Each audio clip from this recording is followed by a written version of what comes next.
Bismillahirrahmanirrahim. Assalamualaikum warahmatullahi wabarakatuh. Waalaikumsalam warahmatullahi wabarakatuh. Assalamualaikum warahmatullahi wabarakatuh. Baik, langsung mulai ya. Ini materinya banyak banget nih. Biar Baik. nggak tumpang tindih. Saya langsung saja.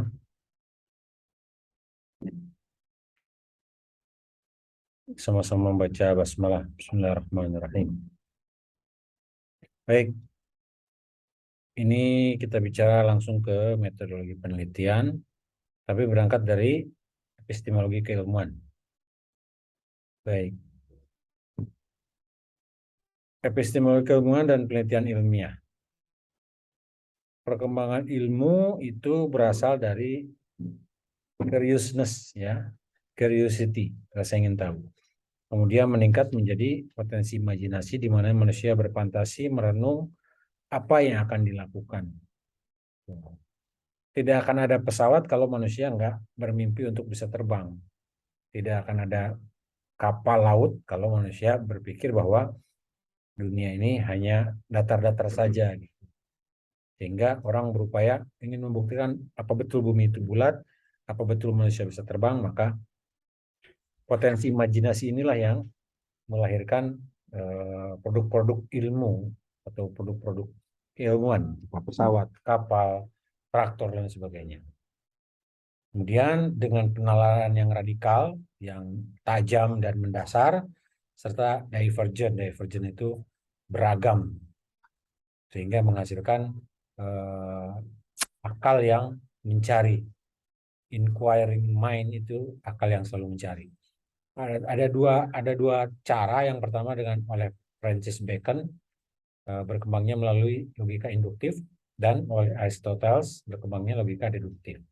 Kemudian digabungkan oleh Richie Calder yang menggabungkan antara deduktif induktif. Nah, dari deduktif induktif ini, cara berpikir ini kemudian dibentuk satu proses logiko, ya, berpikir logis, hipotetiko, kemudian meraba-raba, merangkai-rangkai, mencoba-coba, kemudian verifikasi untuk memastikan apa yang dicoba itu betul dan bisa dilaksanakan. Nah, ini logiko, hipotetiko, dan verifikasi oleh Richie Calder. Selanjutnya, selalu di dalam ujian komprehensif akan ditanya apa perbedaan ilmu dan pengetahuan. Seluruh informasi yang diterima oleh panca indera manusia, baik melalui membaca, menulis, melihat, merasakan, menyentuh, mencium, mendengar, itu semuanya adalah pengetahuan. Jadi kita tahu bedanya gula merah dengan gula pasir. Dan kita nggak sadar kalau pasir dan merah itu sebetulnya bertentangan. Lawan kata pasir kan harusnya lawan katanya liat gitu ya. Pasir, tanah liat gitu kan. Atau lawan kata merah itu biasanya putih, atau merah lawan katanya hijau gitu kan. Tapi ternyata dalam dunia pergulaan lawan katanya pasir itu adalah merah. Tapi di sana ada juga gula batu. Gula batu sebetulnya juga termasuk varian dari gula pasir. Baik, jadi semua yang diterima oleh panca indera disebut dengan pengetahuan. Sedangkan ilmu, kata utamanya adalah sistematis. Yang kedua adalah fakta, dan yang ketiga rasional dan empiris. Jadi kalau Anda mengatakan susunan informasi yang disusun secara sistematis berdasarkan teori dan fakta melalui proses yang rasional dan empiris, itu disebut dengan ilmu. Ya. Atau dalam bahasa Inggrisnya science, ya, science. Kalau pengetahuan bahasa Inggrisnya knowledge, gitu ya. Dalam bahasa Arabnya ma'rifah. Sekedar ma'rifah. Oke. Tapi ilmu ini yang berasal dari bahasa Arab itu berbeda dengan science. Ilmu dalam bahasa Arab itu lebih tinggi daripada science. Karena ada yang lebih tinggi lagi dari ilmu dan science, yaitu hikmah. Nah, itu nanti istilah itu kita bicara tentang filsafat. Sehingga pengetahuan dapat dikategorikan ilmu jika pengetahuan tersebut benar, dapat diterima secara rasional dan teruji kebenarannya secara empiris. Baik, lanjut ya. Jadi komponen asas keilmuan itu secara filosofis ada 3. Ontologis, epistemologis, dan aksiologis. Ontologi itu merupakan sebuah wilayah yang menjadi objek penelaahan. Jadi semua yang ada, baik yang berwujud bisa terlihat oleh kasat mata ataupun yang tidak terlihat oleh kasat mata, itu disebut dengan ontologi, objek yang ada. Batas wilayah yang telah adalah segala sesuatu yang berada di dalam jangkauan indrawi. Kalau tercium, kalau teraba, kalau terpegang ada, itu wilayah ontologi. Nah, setelah diketahui keberadaannya, kemudian barulah masuk pada poros atau tahap epistemologi. Bagaimana cara memperoleh atau mendapatkan ilmu. Menuju pada satu ilmu itu ada proses epistemologi. Langkah yang ditempuh adalah melalui kerangka pemikiran yang logis, melakukan deduksi kerangka pemikiran menjadi hipotesis, serta melakukan verifikasi untuk menguji kebenaran hipotesis. Nah, jadi hipotesis itu diuji, kemudian prosesnya melalui teori-teori, berpikir secara ilmiah, dengan logis dan rasional, kemudian diverifikasi hasil hipotesisnya itu diterima apa ditolak. Maka ini adalah bagian daripada asas keilmuan yang disebut dengan tahap epistemologi. Nanti kita akan bicara banyak di sini yang disebut dengan metode saintifik. Ya. Jadi epistemologi itu bagian daripada metode saintifik. Kita ketika bicara masalah metode saintifik, maka yang dibicarakan adalah tahapan-tahapan proses prosedur. Ya. Kemudian aksiologi adalah cara menggunakan atau memanfaatkan ilmu. Ini yang sering kita terjebak. Asas pemanfaatan ilmu itu untuk siapa? Kalau dalam ilmu sosial mungkin kita tidak terlalu banyak efeknya. Tapi kalau dalam ilmu dalam ilmu applied natural science, misalkan ilmu geologi tentang perminyakan, digalilah satu sumber gas misalkan di mana di Sidoarjo terjadilah lumpur lapindo. Diambillah emas di satu tempat di daerah Papua sana, maka terjadilah kerusakan hutan dan sebagainya. Nah, ini pemanfaatannya ini yang kadang-kadang tidak terpikirkan oleh manusia bagaimana dampak ke depannya. Ini aksiologi ini efek daripada epistemologi dan ontologi. Ini ada, kemudian ini proses mendapatkan keilmuannya, dan ini proses pemanfaatannya. Ya, kalau dalam Islam kita tidak peduli epistemologi lewat Barat ke orang kafir ke ontologi dari mana ke. Yang jelas pada saat aksiologinya kita harus menjadikan 2 aspek, yaitu aspek penghambaan kepada Allah, di mana kita akan bersyukur dan kita akan memanfaatkannya untuk kebaikan, dan juga pada tahap kedua kita menjadi khalifah atau menjadi orang yang memimpin, orang yang bertanggung jawab untuk mengeksploitir dalam hal-hal kebaikan. Jadi tidak dimaksimalkan, tidak dihabiskan, ya. Baik, ini adalah tahapannya dalam bentuk kegiatan keilmuan. Mulai dari ontologi tadi sesuatu yang ada, kemudian epistemologi, ada proses rasional, ada proses empiris. Rasional itu berupa perenungan, ya, penetapan masalah, kemudian kerangka berpikir direnungkan, ada premisnya, premis mayor, premis minor, kemudian kesimpulan menggunakan pendekatan silogisme. Kemudian akhirnya dirumuskan dalam sebuah hipotesis. Nah, ya.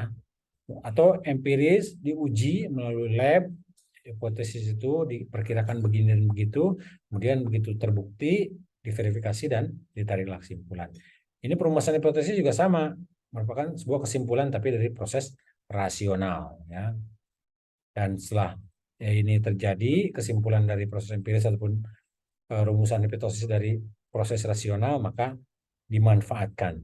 Nah, kira-kira beginilah proses filosofinya mulai dari ontologi, epistemologi, dan aksiologi. Nah, ini yang disebut dengan scientific method.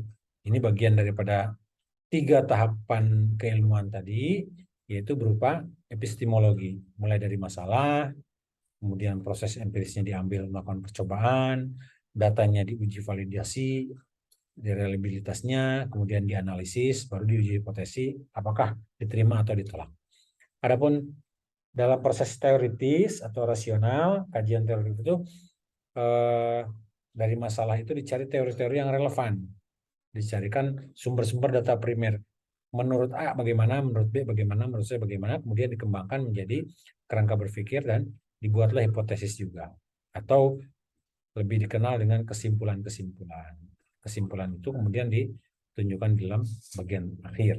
Ya. Sama juga ini hipotesis. Kalau dalam istilah fikihnya, al-ilmu huwa adzon. Nah, adzon itu adalah hipotesis. Ya. Nah, ini 5 langkah pokok dalam metode ilmiah atau dalam scientific method. Yang pertama ada masalah, yang kedua adanya landasan teori berdasarkan premis menurut orang, menurut para ahli, kemudian dibuat kerangka berpikir, barulah kemudian dirumuskan tesis atau hipotesisnya, kemudian diuji dan pada akhirnya disimpulkan. Nah, sampai sini ada pertanyaan? Tidak ada pertanyaan? Cukup? Dilanjut? Lanjut, Ustaz. Perhatikan ya, tolong dilihat nih. Ciri-ciri penelitian ilmiah. Masalah, hipotesis, rencana, tujuan, dan metode. Ini satu tarikan nafas ya. Rencana, tujuan, metode. Rencananya mau ke Jakarta, akan pergi sekarang. Tujuannya adalah kota Jakarta, metodenya dengan berkendaraan bis. Nah, ini satu tarikan. Karena tidak bisa metode saja. Kalau tidak tujuan ya nggak sampai juga. Tidak ada rencana saja tanpa tujuan gitu. Ya, tujuan itu juga ada untuk apa dan tempatnya. Ada namanya lokus dan fokus gitu ya. Itu harus ditunjukkan dalam satu statement tersendiri. Kemudian empirical atau empiris. Artinya empiris apa? Dia adanya fenomena yang mendasar dari hasil observasi. Sudah kelihatan, kemudian fenomena ini dijadikan sebagai pengalaman yang dapat diceritakan kembali. Itu empiris. Ya. Kemudian jelas logika. Dari logika ini kita mengambil daripada teori-teori yang dianalisis. Kalau menurut si A merah, menurut si B kuning, menurut si C hijau, kita bisa mengatakan ini bukan merah, ini bukan kuning, ini bukan hijau, tapi ini adalah jingga. Nah, itu bahasa kita sendiri boleh. Gitu ya. Bisa jadi yang mereka sebutkan itu benar semua. Kita juga punya pembenaran tersendiri. Kemudian valid itu benar, menggunakan instrumen yang tepat dan reliable. Reliable itu ajeb, konsisten. Nanti kita lihat seperti apa reliable itu. Memiliki sumber data yang jelas, objektif itu diterima dengan kaidah-kaidah umum. Sistematis itu artinya tersusun secara rapi dan berproduk, dapat dijadikan sebagai dijadikan sebagai hasil yang nyata, yang bermanfaat, yang pada akhirnya secara aksiologis dapat diimplementasikan. Sampai sini pertanyaan saya. Pertanyaannya,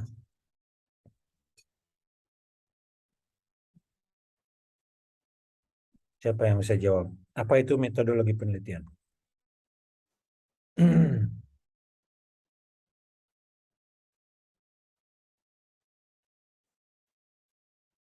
Apa itu metode penelitian? Fauzan? Sania? Elsa? Melanie? Langkah-langkah untuk mencapai ini pengetahuan, untuk mendapatkan pengetahuan. Itu epistemologi itu. Langkah-langkah untuk mencapai pengetahuan itu epistemologi. Hampir benar, hampir benar.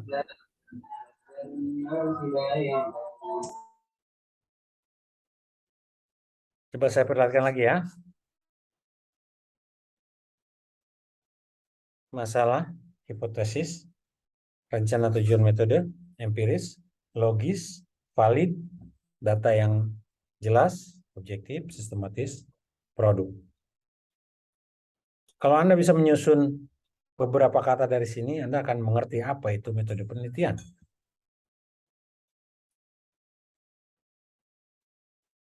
Soehardi, Nah, Bapak. apa itu metode penelitian? Metode penelitian meneliti, Pak. Cara meneliti Cara suatu. meneliti. Mahasiswa jawabnya cara meneliti. Observasi, Pak. Maksudnya Observasi. mentelaah satu kajian Menelaah. atau mengobservasi Ya. satu permasalahan atau topik. Observasi itu hanya teknik, baru teknik. Oke, bisa jadi kayak gitu. Kalau Elsa. produk tadi apa ya, Pak? Maksudnya, Pak? Maksudnya Kenapa? berproduk tadi itu maksudnya apa, Pak? Maksudnya dengan referensi yang jelas atau gitu? Jadi setelah diikuti proses-prosesnya, pada akhirnya hasil penelitian itu menyimpulkan satu gagasan kan? Ya kan? Nah, gagasan itu bisa Iya. dijadikan satu produk. Dijadikan satu produk. Produknya apa misalkan? Ya, bisa jadi mobil pakai tenaga air. Nah, gitu. Atau bisa jadi produknya tadi saya kasih contoh di awal itu pesawat terbang. Orang nggak mungkin bisa tiba-tiba ada pesawat terbang aja.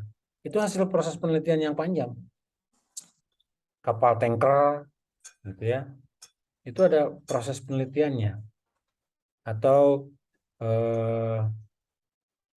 startup, Tokopedia, Shopee, gitu ya, ojek online, ojol, itu semuanya hasil dari penelitian itu nggak sembarangan tiba-tiba aja udah ojol, enggak. Orang tidak membuat secara ujuk-ujuk ataupun coba-coba enggak, tapi melalui proses. Sok, Alvin, Bustomi, Elis, apa itu metode penelitian?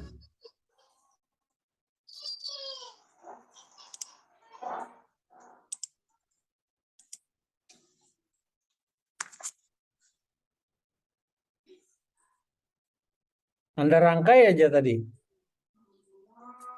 Cara-cara ya Cara-cara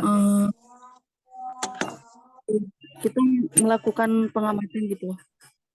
pengamatan. Terus ya sesuai dengan tahapan-tahapan yang tadi ini kan, yang tadi disebutin di sini. Terus disusun yang disusun secara ilmiah untuk mencari apa ya? Untuk menganalisis serta apa ya bahasanya. Gini. Saya tunjukin nanti sama Fauzan dipandu ya, Fauzan ya. Silakan apa kira-kira kesimpulannya. Coba silakan Fauzan dipandu. Yang dari awal, Ustaz. Tetap pertanyaannya sama, apa itu metode penelitian?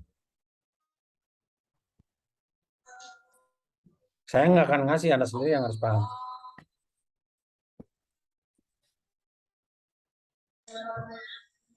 Metode penelitian berarti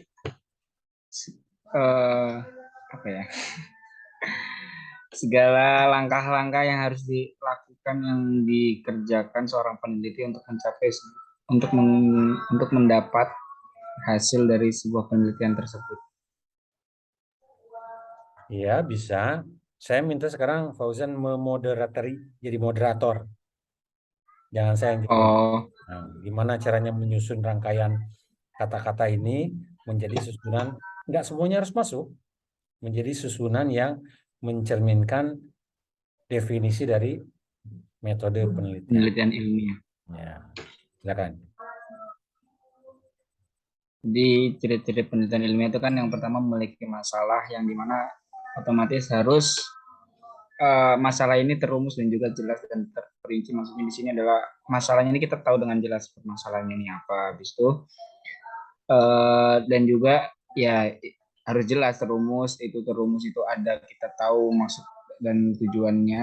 Habis itu memiliki hipotesis atau apa tadi zone apa prasangka gitu ya.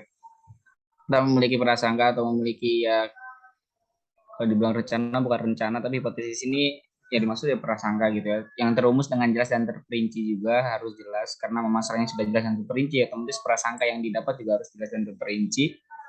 Tapi ini fungsi atau ininya opsional ya nggak tergantung daripada masalahnya. Habis itu juga ada yang ketiga ada terencana di mana ya kalau sudah memiliki ada masalah dan ada hipotesis masalah tersebut memiliki hipotesis, kita juga harus merencanakan yang di mana rencana tersebut harus ada tujuan dan ada metodenya. Jadi merencanakan untuk menyelesaikan masalah itu. Habis itu kita mencari empirisnya atau mencari empirisnya berdasarkan observasi fenomena yang ada pada masalah tersebut atau yang ada pada sekitar masalah tersebut. Habis itu kita berlogika atau ya berpendapat. Bisa juga berdasarkan analisis teoritis. Ya, jadi setelah kita tahu teorinya, kita berlogika atau kita berpendapat. Setelah itu valid menggunakan instrumen yang tepat dan reliable. Apa namanya? Akhirnya kita bisa apa sih namanya itu mengaplikasikan kayaknya mengaplikasikan dengan tepat gitu ya dengan tepat ya maksudnya dengan tepat di sini adalah ya sesuai dengan masalah yang kita dapat tadi gitu. Akhirnya kita bisa mengaplikasikan sesuai dengan masalah yang kita dapat tadi habis itu memiliki sumber data yang jelas jadi ketika kita mencari rumusan masalah tadi dari mencari hipotesis habis itu mencari hipotesis kita observasi fenomena berlogika itu kita harus memiliki sumber-sumber yang jelas ini dari mana saja objektif kita harus dari segala sisi objektif kita harus dari segala sisi ya bukan hanya dari mungkin dari satu narasumber atau dua narasumber kita harus dari misalkan 3 atau 5 narasumber atau lebih jadi pandangan berbeda-beda pandangan bukan hanya dari satu pandangan objektif itu ada juga sistematis yang dimana ya harus terstruktur gitu nggak harus mengikuti langkah-langkah yang ada di sini dari awal sampai akhir habis itu dalam berproduk ketika kita sudah selesai melakukan penelitian itu akan menjadi sebuah produk atau ya itu akan menjadi sebuah hasil mungkin gitu Seth apa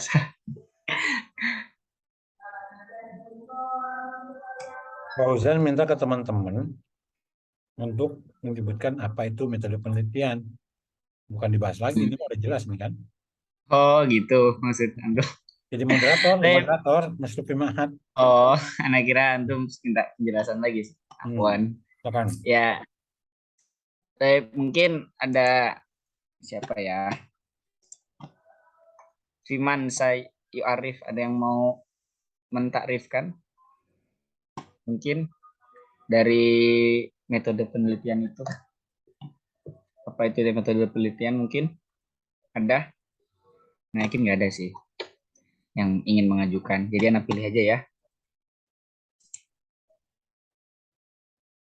Tom gimana Tom sepaham kita semua lah jadi mungkin secara umum metode penelitian dapat diartikan sebagai cara ilmiah untuk mendapatkan data ataupun tujuan untuk kegunaan tertentu yang mana berdasarkan dengan dari empiris, rasional, dan yang seperti yang ada di sini ya.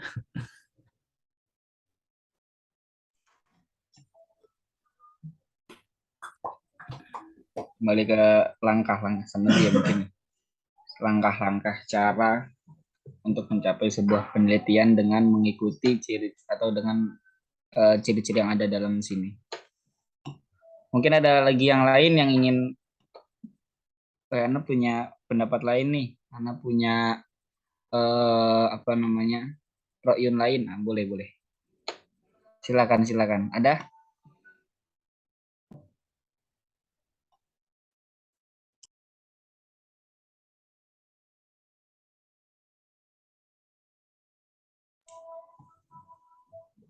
Amel belum kan Amel apa Amel?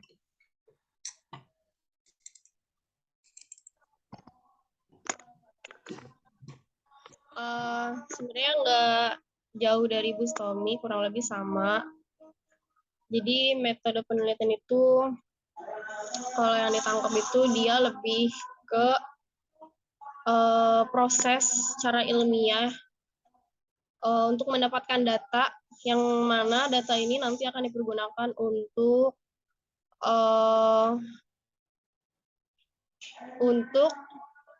kebutuhan penelitian.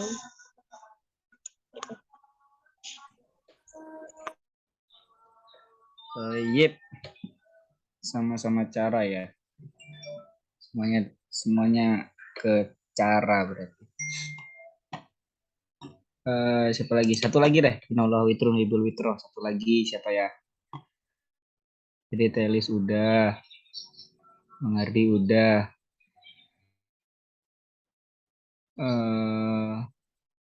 Siapa nih? Telsa gimana Telsa? Apa menurut Telsa nih? Apa sih metode penelitian itu?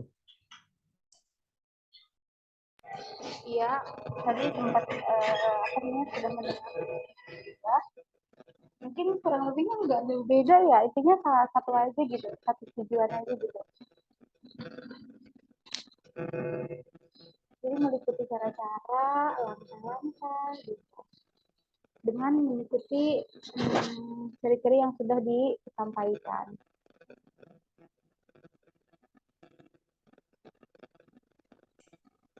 Oke. Langkah-langkah yang dengan mengikuti atau dengan adanya ciri-ciri yang tadi dipaparkan. Jadi semua pertanyaan, jawabannya semuanya hampir sama Ustadz. Yaitu ya langkah-langkah dalam mendapatkan sebuah hasil dari penelitian tersebut dengan mengikuti ciri-ciri yang sudah yang antum paparkan tadi. Rata-rata ya mayoritas semuanya malah jawabannya itu. Oke. Boleh, yang penting punya persepsi yang sama ya tentang metode penelitian. Tapi intinya metode penelitian itu lebih kepada pendekatan, nah, kan, atau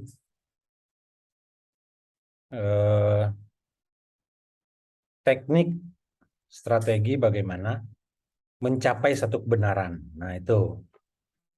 Jadi mendapatkan satu kebenaran. Kenapa? Karena pada akhirnya harus benar. Kalau salah ya jadi salah. Jadi kalau bahannya benar, metodenya benar, maka kesimpulannya juga akan benar. Kalau bahannya salah, walaupun metodenya benar, nanti akhirnya akan salah. Ya. Mudah-mudahan semuanya bisa memahami rangkaian ini ya. Jadi metode penelitian itu adalah rangkaian daripada proses, kalau tadi kata Amel itu proses, tapi kalau menurut siapa? Bustomi itu langkah-langkah.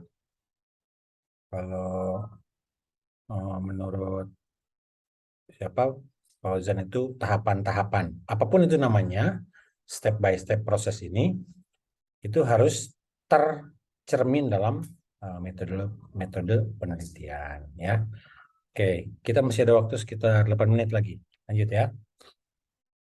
Ini adalah landasan filsafat dalam macam-macam metode penelitian. Jadi tidak ada yang salah kalau cara pandangnya betul. Ini bisa jadi gambar ini gambar wanita cantik atau sebaliknya gambar nenek-nenek yang sudah tua, gitu ya. Tergantung dari mana sudut pandang. Kalau contohnya dalam gambar yang bolak-balik ini, itu ya. Nah, landasan filsafat adalah landasan filsafat metode penelitian yang pertama positivism, yaitu berangkat dari kebenaran. Yang kedua interpretif, artinya bisa diterjemahkan, bisa ditafsirkan. Yang ketiga adalah pragmatism, praktis dan implemented, dapat dilaksanakan. Dan yang terakhir adalah sebagai ilmu sosial yang penting, critical social science. Ini secara umum kita punya dua metode, kualitatif dan kuantitatif. Atau di tengah-tengah ada kombinasi. Jarang ya kalau yang satu pakai kombinasi, maka saya tidak terlalu banyak bicara tentang masalah kombinasi. Pilihannya dua, mau interpretif atau positivism. Yang benar atau yang pasti itu kuantitatif, karena angka itu pasti, gitu ya. Teramati, observe, terukur, measured, dapat diklasifikasikan, classified, kausal, adanya sebab, ya, relatif tetap, jadi tetap dia, kemudian bebas nilai. Artinya tidak ada benar salah, tidak ada baik buruk. Ya, seperti itu dari sisi kuantitatif, gitu ya. Kemarin saya terangkan tentang skala yang 4 itu. Kalau yang nominal, nanti kita lihat, itu dia lebih pada diskrit ya. Tapi kalau rasio, interval, dan ordinal, yang 3 itu dia tidak ada yang paling benar, yang paling besar. Tidak ada yang paling bagus dan paling jelek. Semuanya bebas nilai, tetap. Ya. Adapun kualitatif, dia sangat open to interpreted atau urun litafsir, gitu ya, bebas untuk diterjemahkan, belum teramati, belum terukur, holistik, menyeluruh, resiprokal, saling memberi dan menerima, dinamis, bergerak terus, terikat nilai, dan nilai-nilai normatif yang memang tidak bisa dirubah, itu kualitatif, ya. Ini sifat-sifatnya saja. Ini filsafat dari ilmu melalui proses penelaahan saintifik, ya. Ada yang proses sebut untuk mengetahui, ya. Untuk mengetahui itu adalah metode survei, kuasi eksperimen, kemudian true eksperimen, kualitatif, mixed method. Ya, ini untuk bicara tentang how, ya, how. Kemudian ada yang what, need to do. Action research, itu ada penelitian tindakan kelas. Research and development, penelitiannya memunculkan sesuatu yang belum ada atau mengubah yang sudah ada, dimodifikasi menjadi hal yang baru. Atau operation research, riset operasi, gitu ya. Nah, kemudian ini which, tadi ini how, ini what, ini which. Evaluasi itu kita mereview sesuatu, misalkan kita tidak setuju dengan satu penelitian, kita buat penelitian yang baru yang membantah hasil penelitian tersebut. Kemudian formative evaluation, itu diuji untuk dinyatakan benar atau tidaknya. Kemudian need assessment, nggak pakai T nih, need T-nya di sini harusnya. Need assessment itu adalah sebuah pengujian atas kebutuhan, biasanya need analysis, gitu ya. Nanti kita akan lebih panjang bicara masalah ini. Tadi, nah, macam-macam penelitian itu ada akademik, S1, S2, S3, skripsi, tesis disertasi. Kemudian untuk profesional itu ada penelitian-penelitian yang sifatnya sangat luar biasa dan institusional yang melibatkan lembaga-lembaga atau organisasi-organisasi besar, gitu ya. Nah, sekarang kita lihat di mana level dan lingkup penelitian pendidikan bahasa. Ini harus antum tahu, karena pada akhirnya nanti antum akan meneliti, kan, insya Allah, ya. Yang pertama, penelitian kontras, ya. Contohnya analisis kontrastif antara pembelajaran bahasa Arab suku Sunda dan suku Jawa. Jadi ada kontras antara suku Sunda dan suku Jawa. Ini bisa dibuat nih, dianalisis. Kenapa sih orang Jawa ngomong dal, huruf dal itu lebih fasih dibandingkan orang Sunda, huruf dal, gitu kan? Itu perlu ditelah. Kemudian penelitian analisis kesalahan. Kalau tadi kontrastif, ini analisis kesalahan. Contohnya analisis penggunaan domir dalam penerjemahan abstrak. Ya, abstrak itu diterjemahkan, tapi kata-kata domirnya lari sana kemari. Karena dalam bahasa Indonesia, domir itu kadang-kadang tidak pada tempatnya. Seperti kata mengucapkan saya ini orangnya, itu tidak bisa dalam bahasa Arab. Ana insanuhu, itu nggak bisa. Hu-nya itu kembali ke siapa? Itu nggak jelas. Nah, gitu. Kemudian penelitian psikolinguistik. Ya. Ini tetap dalam koridor pendidikan bahasa ya. Pengaruh minat belajar bahasa Arab terhadap ketaatan beribadah. Apakah kalau dia minat belajar bahasa Arab dengan baik kemudian taat ibadahnya? Nah, gitu kan. Psikolinguistik. Penelitian sosiolinguistik, pengaruh latar belakang suku Sunda terhadap pengucapan makhraj huruf dalam membaca bahasa Arab. Nah, gitu. Seperti ijajul jilatil, nah yang kayak gitu, itu apakah ada pengaruhnya dari latar belakang kesukuan. Kemudian penelitian teknolinguistik, efektivitas penggunaan laboratorium bahasa dalam menggunakan kosakata, penguasaan kosakata bahasa Arab. Nah, di sini ada teknologinya, laboratorium bahasa yang dimasukkan. Terserah mau pakai media belajar yang teknologinya atau mau pakai apa, silakan. Tapi ada teknolinguistik. Kemudian yang terakhir adalah penelitian leksikologis. Contohnya metode Mahmud Yunus dalam penyusunan kamus bahasa Arab, Inggris, dan Indonesia. Ada kamusnya yang disusun oleh Mahmud Yunus. Nah, ini adalah 6 ruang lingkup daripada penelitian pendidikan bahasa. Antum harus kuasai, nanti antum mau pilih yang mana? Mau kontrastif, analisis kesalahan, psikolinguistik, sosiolinguistik, teknolinguistik, atau leksikologis. Pilih. Ya, silakan nanti ambil judulnya. Saya screenshot. Ya. Nanti antum pilih mana yang cocok untuk penelitian antum.